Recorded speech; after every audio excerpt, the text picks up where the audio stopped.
ಈಗ ಸಂವಿಧಾನ ಬದಲಿ ಮಾಡ್ತೀವಿ ಅಂತ ಹೇಳ್ತಿದ್ದಾರೆ.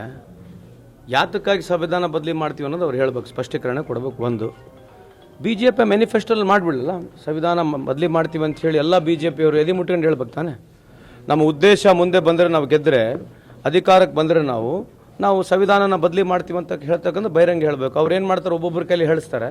ಇದ್ರ ಬಗ್ಗೆ ನೀವೆಲ್ಲ BJP ಮುಖಂಡರು ಕೇಳ್ರಿ, ಪ್ರಹ್ಲಾದ್ ಜೋಶಿ ಸಾಹೇಬ್ರಿಗೆ ಕೇಳ್ರಿ. ಏನು ಸರ್, ನೀವು ನಾಳೆ ಅಧಿಕಾರಕ್ಕೆ ಬಂದರೆ ಸಂವಿಧಾನನ ಬದಲಿ ಮಾಡ್ತೀರಾ?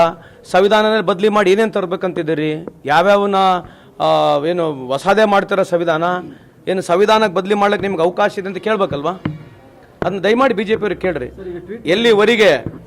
ಎಲ್ಲಿವರೆಗೆ ಶೋಷಿತ ವರ್ಗಗಳು ಜನ ಈ ದೇಶದಲ್ಲಿ ಬದುಕಿದ್ದಾರೆ, ಐ ರಿಪೀಟ್, ಎಲ್ಲಿವರೆಗೆ ನಾವು ಇದ್ದೀವಿ, ಸಂವಿಧಾನ ಬದಲಿ ಮಾಡ್ಲಿಕ್ಕೆ ಕೊಡೋದಿಲ್ಲ ಅಂತ ಈ ಸಂದರ್ಭ ಕೇಳಲಿಕ್ಕೆ ಬಯಸ್ತೀವಿ. ಈ ದೇಶದ ಜನ ಎಲ್ಲಿವರೆಗಿದ್ದಾರೆ, ಯುವಕರು ಎಲ್ಲಿವರೆಗಿದ್ದಾರೆ, ಯಾರು ಇದನ್ನು ಕೇಳಿಸ್ಕೊಳ್ತಿದ್ದಾರೆ, ನಾನು ಮನವಿಯನ್ನು ಮಾಡ್ಕೊಳ್ತೀನಿ. ಯಾರು ಸಂವಿಧಾನವನ್ನು ಬದಲಿ ಮಾಡ್ತೀವಿ ಅಂತ ಹೇಳ್ತಕ್ಕಂಥ ಯಾರಿದ್ದಾರೆ BJP ಅವರಿಗೆ ಮುಂದೆ ಬರ್ತಕ್ಕಂಥ ಚುನಾವಣೆಯಲ್ಲಿ ತಕ್ಕ ಪಾಠ ಕಲಿಸಬೇಕು. It's high time that I request all the youngsters in this country to understand what BJP people are speaking ಅಂತ ತಮ್ಮಲ್ಲಿ ಕಳಕಳಿ ಮನವಿಯನ್ನು ಮಾಡ್ಕೊಳ್ತೀನಿ. ಮತ್ತು ಪಾರ್ಟಿನ ತೆಗೆದಾಕ್ರಿ, ಮತ್ತು ಹಿಂಗೆ ಹೇಳ್ಸೋದು, ಒಬ್ಬರ ಕೈಲಿ ಹೇಳ್ಸೋದು, ಮತ್ತು ನೀವು ತಗೋಬೇಕಲ್ಲ, ಆ್ಯಕ್ಷನ್ ತಗೋಬೇಕಲ್ಲ. ಇದನ್ನೆಲ್ಲ ಇದು BJP ಅವ್ರದ್ದೇ ನಾಟಕ. ಇದು ಒಬ್ಬರ ಕೈಲಿ ಹೇಳಿಸೋದು, ನಮಗೆ ಸಂಬಂಧ ಇಲ್ಲ, ಒಬ್ಬರ ಕೈಲಿ ಹೇಳಿಸೋದು, ಒಬ್ಬರಿಗೆ ಸಂಬಂಧ ಇಲ್ಲ ಅಂತಂದ್ರೆ ಏನು ಅರ್ಥ? ಮತ್ತೆ ಇದೆಲ್ಲ BJP ಡಬಲ್ ಗೇಮ್ ನಾಟಕ ತಾನೆ. ನೀವು ಹಂಗಂಗಿದ್ರೆ ಮತ್ತೆ ಉಚ್ಚಾಟನೆ ಮಾಡ್ರಿ. ಯಾರೊಬ್ಬ ಸಂವಿಧಾನಕ್ಕೆ ಈ ಥರ ಅಗೌರವ ನಡೆಸ್ಕೊಳ್ತಾರೆ, ಅವ್ರನ್ನ ಇಟ್ಕೊಂಡು ನೀವು ಪಾರ್ಟಿ ಮುಂದೆ ಟಿಕೆಟ್ ಕೊಡ್ತೀರಿ, ಅವ್ರು ನಿಮ್ಮ ಪರವಾಗಿ ಮಾತನಾಡ್ತಾರೆ, ಅವ್ರ ಜೊತೆ ವೇದಿಕೆ ನೀವು ಹಂಚ್ಕೊಳ್ತಿರಲ್ಲ. ಇದು ಯಾವ ಧರ್ಮ? ಇದು ಎಲ್ಲದಕ್ಕೂ ಕಾಲಾವಕಾಶ ಇದೆ. ಎಲ್ಲದಕ್ಕೂ ಎಕ್ಸ್ಟ್ರೀಮ್ ಹೋದ್ಮೇಲೆ revolution will take place. Definitely we are heading for revolution. Definitely ಆಗುತ್ತೆ. ಕಾಂಗ್ರೆಸ್ ಟಿಕೆಟ್ ಏನಾಗುತ್ತೆ ಸರ್? ಕ್ಯಾಲ್ಕುಲೇಷನ್ ಏನಿದೆ ಅಂತ ಹೇಳಿದ್ರೆ, ಹಾವೇರಿಗೆ ಲಿಂಗಾಯತ ಕ್ಯಾಂಡಿಡೇಟ್ ಕೊಟ್ಟಿದ್ದಕ್ಕೆ ಇಲ್ಲಿ OBC ಕೊಡ್ತಾರೆ. ಲೋಹಿತ್ ನಾಯ್ಕರ್ ಮತ್ತು ಅಸೋತಿ ಅವ್ರ ನಡುವೆ ಅಂತಂದ್ರೆ ಯಾರಿಗಾದ್ರೂ ಒಬ್ರು ಕೊಡ್ಬೋದು ಅನ್ನೋದು ಏನು ಕ್ಯಾಲ್ಕುಲೇಷನ್ ಇಲ್ಲ. ಈಗ ಕ್ಯಾಲ್ಕುಲೇಷನ್ಸ್ಗಳು ಪಕ್ಷದ ಹೈಕಮಾಂಡ್ಗೆ ಬಿಟ್ಟಿದ್ದೀವಿ. ನಾವು ಸ್ಪೆಕ್ಯುಲೇಷನ್ ಮಾಡ್ಬೋದು ಅಷ್ಟೇ. ಯಾರಿಗೆ ಪಕ್ಷ ಟಿಕೆಟ್ ಕೊಟ್ಟರೆ ಖಂಡಿತವಾಗ್ಲೂ ಈ ಬಾರಿ ನಮಗೆ ಧಾರವಾಡ ಜಿಲ್ಲೆಯಲ್ಲಿ ಒಳ್ಳೆ ಅವಕಾಶ ಇದೆ, ಕರ್ನಾಟಕದಲ್ಲಿ ಒಳ್ಳೆ ಅವಕಾಶ ಇದೆ, ಇಡೀ ಭಾರತ ದೇಶದಲ್ಲಿ ಒಳ್ಳೆ ಅವಕಾಶ ಇದೆ. BJP ಅವರು ಅಬ್ಕಿ ಬಾರ್ 400 ಬಾರ್, ಅರ್ಚಿ ಬಾರ್ 400 ಪಾರ್ ಅಂತಾರಲ್ಲ, ಡಬ್ಬ ಹೊಡೆದ್ಮೇಲೆ ಗುರ್ತಾಗುತ್ತೆ.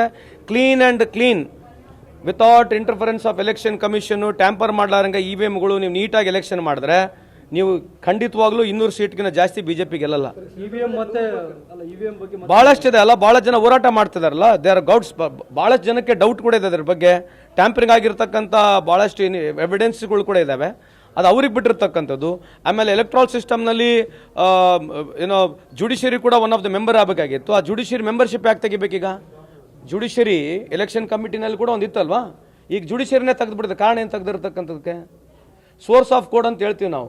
ಈಗ ಬೆಮ್ಮೆಲ್ನಲ್ಲಿ 4 ಡೈರೆಕ್ಟರ್ಗಳು ಬೇರೆ BJP ಅವರು ಇದ್ದಾರೆ. ಅಲ್ಲಿ ಸೋರ್ಸ್ ಆಫ್ ಕೋಡ್ ಏನು ಮ್ಯಾನುಫ್ಯಾಕ್ಚರ್ ಮಾಡ್ತೀವಿ ನಾವು, ಅಲ್ಲಿ BJP ಅವರು ಇದೆ. ಅಂದರೆ ಇದನ್ನೆಲ್ಲೋ ಜಾಗದಲ್ಲಿ ಅನುಮಾನ ಬರ್ತಾ ಇದೆ. ಇದನ್ನೆಲ್ಲ ಮಾಡ್ತಕ್ಕಂಥದ್ದು ನೋಡಿದ್ರೆ ಎಲ್ಲೋ ಒಂದು ಜಾಗದಲ್ಲಿ ಅನುಮಾನ ಬರ್ತಾ ಇದೆ. ಅವರಿಗೆ ಫೇರ್ ಆ್ಯಂಡ್ ಫೇರ್ ಎಲೆಕ್ಷನ್ ಮಾಡಿದ್ರೆ ಖಂಡಿತವಾಗ್ಲೂ BJP ಗೆಲ್ಲಕ್ಕೆ ಸಾಧ್ಯನೇ ಇಲ್ಲ. 1000 ರೂಪಾಯಿ ಜಾಸ್ತಿ ಮಾಡಿದಾರಲ್ಲ, ಅದ್ರ ಬಗ್ಗೆ ಹೇಳ್ರಿ. 100 ರೂಪಾಯಿ ಕಮ್ಮಿ ಮಾಡೋದು ಏನು ಮಾಡೋಣ? ಅದು ಎಲೆಕ್ಷನ್ಗೋಸ್ಕರನೇ 100 ರೂಪಾಯಿ ಕಮ್ಮಿ ಮಾಡೋದು, ಇನ್ನೇನಿದೆ ಹೇಳ್ರಿ? ಈಗ ಚರ್ಚೆ ಇದೆ ನೋಡ್ರಿ, 100 ರೂಪಾಯಿ ಇರೋದು. 1000 ರೂಪಾಯಿ ಜಾಸ್ತಿ ಮಾಡಿ 100 ರೂಪಾಯಿ ಕಮ್ಮಿ ಮಾಡೋದು ನೀವು ನಮ್ಮನ್ನ ಪ್ರಶ್ನೆ ಕೇಳ್ತೀರಿ. ನೀವು ಕೇಳ್ರಿ 100 ರೂಪಾಯಿ ಕಮ್ಮಿ ಮಾಡೋದು ಅಂತ ಕೇಳ್ಬೇಕಲ್ಲ ಅವ್ರಿಗೆ. ಏನು, what is the reason why you are ready 100 rupees? ನಾವು ಎಲೆಕ್ಷನ್ ಬಂದಿದೆ ಅಷ್ಟೇ ತಾನೇ. ನೋಡಿ ಸರ್, ನಾವು ನಿಮ್ಮಲ್ಲಿ ಮನವಿ ಮಾಡ್ಕೊಂಡು ಹೇಳ್ತೀವಿ, ಇದು ಯಾವುದಕ್ಕೂ BJP ಅವ್ರು ಮಾಡ್ತಕ್ಕಂಥ, ನರೇಂದ್ರ ಮೋದಿ ಸಾಹೇಬರು ಮಾಡ್ತಕ್ಕಂಥ ಕೆಲಸಗಳು BJP ಅವರಿಗೆ ಲಾಭ ಇದೆ. ಇದರಿಂದ ಯಾವುದೇ ದೇಶದಲ್ಲಿ ಒಬ್ಬ ಬಡವ ಹಿಂದೂ 1 ರೂಪಾಯಿನೂ ಲಾಭ ಆಗಿಲ್ಲ. ಕಳೆದ 10 ವರ್ಷದಿಂದ ಯಾವ ಒಂದು ಬಡವ ಹಿಂದೂಗೂ 1 ರೂಪಾಯಿ ಲಾಭ ಆಗಿಲ್ಲ. ಲಾಭ ಆಗಿರ್ತಕ್ಕಂಥದ್ದು ಕೇವಲ ಸೌಕಾರ ಹಿಂದೂಗಳಿಗೆ ಬಿಟ್ಟರೆ ಈ ದೇಶದಲ್ಲಿ ಯಾವ ಬಡವರು, ರೈತರು, ಯುವಕರು, ಕೂಲಿ ಕಾರ್ಮಿಕರು, ಮಧ್ಯಮ ವರ್ಗದವರು, ಸಣ್ಣ ವ್ಯಾಪಾರ ಮಾಡ್ತಕ್ಕಂಥವ್ರಿಗೆ ಯಾವುದು 1 ರೂಪಾಯಿನೂ ಅನುಕೂಲ ಆಗಿಲ್ಲ.